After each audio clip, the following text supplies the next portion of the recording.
Welcome to triple X academy.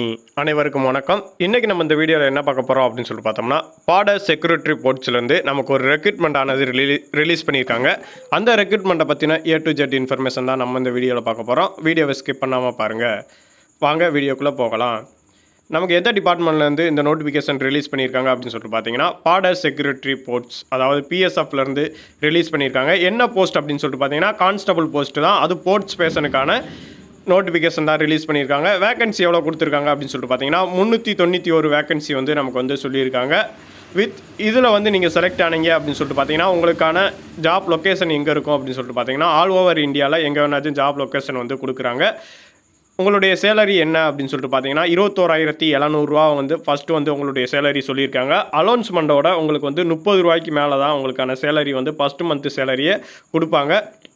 சேலரியை பற்றின information வந்து உங்களுக்கு வேணும் அப்படின்னு சொல்லிட்டு பார்த்தீங்கன்னா, நம்மளுடைய கமெண்ட் பாக்ஸில் கமெண்ட் பண்ணிடுங்க. இம்பார்ட்டண்டான டேட்ஸ் என்னென்ன அப்படின்னு சொல்லிட்டு பார்த்தீங்கன்னா, அப்ளை பண்ணுறதுக்கான ஸ்டார்டிங் டேட் அப்படின்னு சொல்லிட்டு பார்த்தீங்கன்னா, இன்றைக்கி வந்து நம்ம வந்து இந்த எக்ஸாமுக்கு அப்ளை பண்ண ஸ்டார்ட் பண்ணலாம். 16 அக்டோபரில் நம்ம வந்து ஸ்டார்ட் பண்ணலாம். லாஸ்ட் டேட் அப்படின்னு சொல்லிட்டு பார்த்தீங்கன்னா நவம்பர் 4. இதுக்கான லாஸ்ட் டேட் வந்து நவம்பர் 4. நீங்கள் வந்து பேமெண்ட் பே பண்ணணும் அப்படின்னு சொல்லிட்டு பார்த்தாலுமே நீங்கள் நவம்பர் 4க்குள்ளே வந்து நீங்கள் வந்து பேமெண்ட் வந்து பே பண்ணியிருக்கணும். வேறு எக்ஸாமுக்கு நீங்கள் வந்து அப்ளை பண்ணீங்க அப்படின்னு சொல்லிட்டு பார்த்தீங்கன்னா 1 டே அல்லது 2 டேஸ் வந்து பேமெண்ட் பண்ணுறதுக்கான டைமிங் வந்து உங்களுக்கு கொடுக்குறாங்க. ஆனால் இந்த எக்ஸாமில் அப்படி தரல. நீங்கள் வந்து எப்போ க்ளோஸ் ஆகுதோ அப்போயே நீங்கள் வந்து பேமெண்ட் பண்ணியிருக்கணும் அப்படின்னு சொல்லிட்டு சொல்கிறாங்க. நெக்ஸ்ட் வந்து எக்ஸாமினேஷன் ஃபீஸ் எவ்வளோ அப்படின்னு சொல்லிட்டு பார்த்தீங்கன்னா, UR OBC கேட்டகரிக்கு வந்து 159 ரூபா. அதுவே SC ST ஃபீமேல் கேட்டகரிக்கு வந்து நீங்கள் வந்து அமௌண்ட் வந்து பே பண்ண தேவையில்ல. ஆன்லைன்லேயே நீங்கள் வந்து பே பண்ணிக்கலாம். அதாவது ஜிபேலேயே நீங்கள் வந்து பே பண்ணிக்கலாம் அப்படிங்கிற ஒரு ஆப்ஷனும் உங்களுக்கு வந்து கொடுத்துருக்காங்க. அதை நீங்கள் தெரிஞ்சு வச்சுக்கோங்க.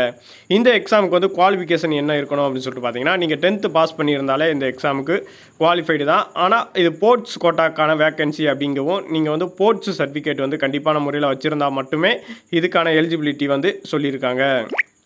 நெக்ஸ்ட் வந்து செலெக்ஷன் ப்ராசஸ் வந்து உங்களுக்கு வந்து எப்படி இருக்கும் அப்படின்னு சொல்லிட்டு பார்ப்போம். ஏஜ் லிமிட் உங்களுக்கான ஏஜ் லிமிட் என்ன அப்படின்னு சொல்லிட்டு பார்த்தீங்கன்னா 18லேருந்து 23 வயசுக்குள்ளே இருக்கணும். அதுவும் குருசியல் டேட் சொல்லியிருக்காங்க. ஃபஸ்ட்டு ஆகஸ்ட் 2025 வந்து உங்களுக்கு 18லேருந்து 23 வயசுக்குள்ளே இருக்கணும் அப்படின்னு சொல்லியிருக்காங்க. ஏஜ் ரிலாக்ஸேஷனுமே கொடுத்துருக்காங்க. SC STக்கு வந்து 5 இயர்ஸ், OBCக்கு வந்து 3 இயர்ஸ். டிபார்ட்மெண்ட் கோட்டாவில் வந்து நீங்கள் அப்ளை பண்ணீங்க அப்படின்னு சொல்லிட்டு பார்த்தீங்கன்னா 5 இயர்ஸ் வந்து உங்களுக்கான ஏஜ் ரிலாக்ஸேஷன் வந்து கொடுத்துருக்காங்க. ஏஜ் ரிலாக்ஸேஷன் வேணும் அப்படின்னு சொல்லிட்டு பார்த்தீங்கன்னா, நீங்கள் அப்ளை பண்ணும்போதே உங்களுக்கான கேட்டகரியை வந்து நீங்கள் சூஸ் பண்ணியிருக்கணும். அதையும் நீங்கள் தெரிஞ்சு வச்சுக்கோங்க. செலெக்ஷன் ப்ராசஸ் எப்படி இருக்கும் அப்படின்னு சொல்லிட்டு பார்த்தீங்கன்னா, ஃபஸ்ட்டு வந்து உங்களுக்கான டாக்குமெண்ட் வெரிஃபிகேஷன், அதாவது டாக்குமெண்ட் வெரிஃபிகேஷன் அப்படிங்கவும் நீங்கள் ஆன்லைனில் அப்ளை பண்ண டாக்குமெண்ட்ஸ் வந்து கரெக்டாக இருக்கா அப்படிங்கிறத வந்து ஒன்ஸ் செக் பண்ணிவிட்டு தான் உங்களுக்கான PET டெஸ்ட்டுக்கு வந்து அலோவ் பண்ணுவாங்க. இந்த PET டெஸ்ட்டில் வந்து நீங்கள் பாஸ் பண்ணீங்க அப்படின்னு சொல்லிட்டு பார்த்தீங்கன்னா, அதுக்கான மெரிட் லிஸ்ட் வந்து உங்களுக்கு வந்து ரிலீஸ் பண்ணுவாங்க. அந்த மெரிட் லிஸ்ட்டில் வந்து நீங்கள் செலக்ட் ஆனீங்க மட்டும்தான் உங்களுக்கான மெடிக்கல் வந்து கண்டக்ட் பண்ணுறாங்க. இந்த மெடிக்கலில் நீங்கள் வந்து செலக்ட் ஆகிட்டீங்க அப்படின்னு சொல்லிட்டு பார்த்தீங்கன்னா, உங்களுக்கான எக்ஸாம் வந்து அதாவது உங்களுக்கான ஜாப் லொக்கேஷன் வந்து கால் லெட்ரு வந்து உங்களுடைய வீட்டுக்கு அட்ரஸ் வந்துடும். அதையும் நீங்கள் தெரிஞ்சு வச்சுக்கோங்க. இதுதான் இந்த எக்ஸாமுக்கான செலெக்ஷன் ப்ராசஸ்.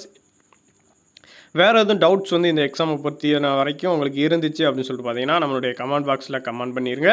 இதுக்கு அப்ளை பண்ணணும் அப்படின்னு சொல்லிட்டு பார்த்தாலும் அப்ளை வீடியோ அப்படிங்கிற ஒரு கமெண்டையும் நம்மளுடைய சேனலில் பதிவு பண்ணிடுங்க.